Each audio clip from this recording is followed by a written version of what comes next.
Pancasila x MBTI, usulan reformasi sosial. Video ini dibuat oleh Valentino Gratia. Kalau mau kepo lebih lanjut bisa kunjungi Instagram saya @valentinogratia. Info pendahuluan. Bagi Anda yang mau tanya jawab tentang MBTI atau konsul mentoring bimbingan pengembangan diri atau butuh buku atau e-book PDF yang membahas MBTI secara mendalam, bisa hubungi Instagram @valentinogratia. Harga e-book PDF Rp50.000. Pancasila x MBTI, kayak gimana maksudnya nih? Pertanyaan ini bisa mempertemukan aplikasi penerapan nilai Pancasila dengan mengkaitkannya dengan penerapan MBTI. Pancasila adalah falsafah hidup kolektif bangsa, sedangkan MBTI adalah pendekatan individual, tetapi bisa bertemu dan diterapkan berbarengan dengan penerapan nilai humanisme, persatuan, keadilan dengan pengertian kejiwaan individu. Digabungkan dengan penerapan MBTI bisa mencegah pengalaman buruk yang mengganggu kesejahteraan batin orang-orang. Sila apa saja yang bisa dikaitkan? Sila kedua, kemanusiaan yang adil dan beradab. Sila ketiga, persatuan Indonesia. Sila kelima, keadilan sosial bagi seluruh rakyat Indonesia. Sila kedua, kemanusiaan yang adil dan beradab. Maksudnya adalah pendekatan humanistik, menghargai martabat individu. Dalam MBTI atau tipologi Jungian, setiap tipe punya kekuatan dan kebutaan atau kecenderungan pengabaian tertentu. Dengan memahami fungsi kognitif, apa itu fungsi kognitif? Itu adalah suatu konsep simbolis yang menjelaskan kecenderungan cara pandang atau cara berpikir mindset manusia. Misalnya dominan extrovert feeling pada ENFJ. Kita bisa belajar bahwa setiap orang punya cara berbeda dalam memaknai dunia. Kombinasinya, penerapan empati dan toleransi terhadap perbedaan kepribadian adalah wujud konkret kemanusiaan yang adil dan beradab. Daripada menilai orang lain aneh secara asal-asalan, kita bisa menghargai bahwa ia berpikir, merasakan, dan bertindak melalui mindset kejiwaan yang unik.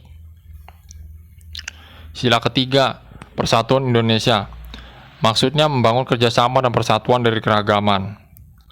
Dalam MBTI atau tipologi Jungian, keragaman 16 tipe atau variasi fungsi kognitif bisa dianggap sebagai metafora Bhinneka Tunggal Ika dalam ranah psikologis. Tidak ada satu tipe pun yang paling unggul ataupun dijelekkan. Semuanya saling melengkapi dan punya plus minusnya masing-masing.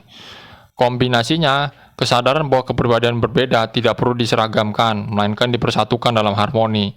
Misalnya tipe thinking yang lebih logis bisa bekerja sama dengan tipe feeling yang lebih memperhatikan relasi antar manusia.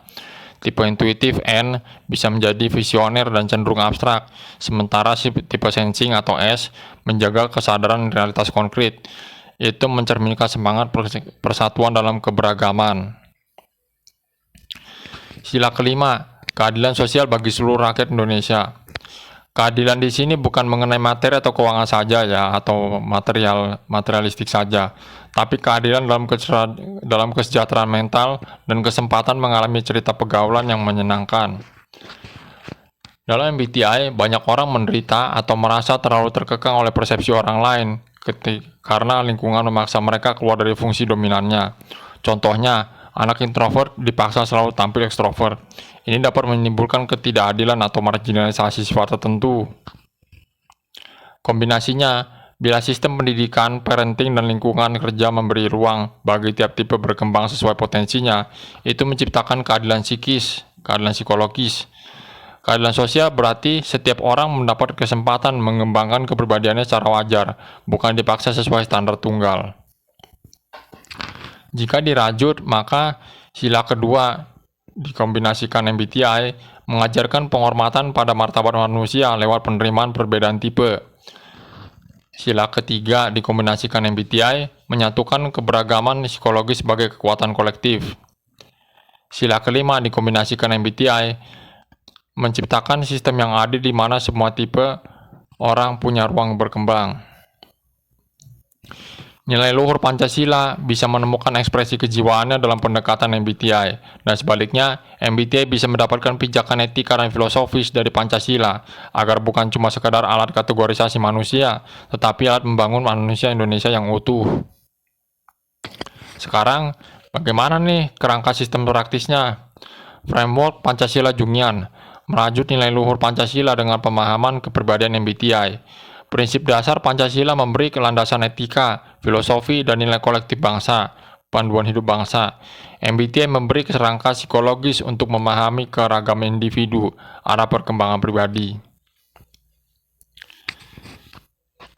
Kita bahas pertama sila kedua dulu ya.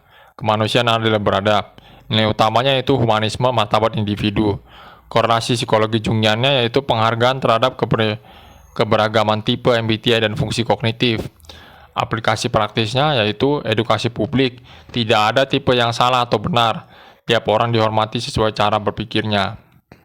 Jadi tidak ada tipe yang salah yang benar tuh, pemikirannya bukan hitam putih tapi berwarna. Kayak Meiji Kuhibiniu, kayak ragam warna gitu loh. Ragam spektrum warna. Sila ketiga, persatuan Indonesia. Integrasi dalam keberagaman. Korelasi psikologi Jungiannya yaitu complementary of types. Thinking T, feeling F, sensing S, intuition N. Aplikasi praktisnya yaitu kolaborasi tim, menyusun kelompok kerja yang seimbang antar fungsi. Sila kelima, keadilan sosial bagi seluruh rakyat Indonesia. Nilai utamanya yaitu kesempatan dan ruang berkembang. Korelasi psikologi Jungiannya menghindari pemaksaan gaya kepribadian, memberi ruang tumbuh alami bagi setiap orang. Aplikasi praktis. Pendidikan dan HR berbasis tipe. Setiap anak atau pegawai difasilitasi sesuai kekuatan uniknya. Penerapan praktisnya. 1. Pendidikan. Modul psikologi kepribadian Pancasila di sekolah. Dengan modul semacam ini, dengan modul berjudul semacam ini dan isinya yang sesuai dengan judulnya, ini memungkinkan siswa belajar bahwa Pancasila bukan sekadar nilai abstrak, tapi nyata dalam memahami pertemanan yang berbeda tipe dan tidak asal-asal menghakimi gitu loh. 2. Dalam HRD atau organisasi, mapping MBTI karyawan digunakan untuk menyusun tim yang seimbang. Nilai Pancasila menjadi filter etis, tidak boleh ada diskriminasi berdasarkan tipe. Ketiga, urusan kebijakan publik. Kesehatan mental masuk ke dalam implementasi keadilan sosial. Setiap warga difasilitasi sesuai gaya psikisnya, gaya kejiwaannya gitu loh. Manfaat bagi individu, lebih bisa merasa dihargai, tidak dipaksa keluar dari kepribadiannya. Bagi kelompok, tercipta tim harmonis dengan fungsi yang saling melengkapi. Bagi bangsa, Pancasila lebih mudah dihayati, bukan hanya doktrin, melainkan dipraktikkan dalam keseharian psikologis atau kejiwaan. Selesai.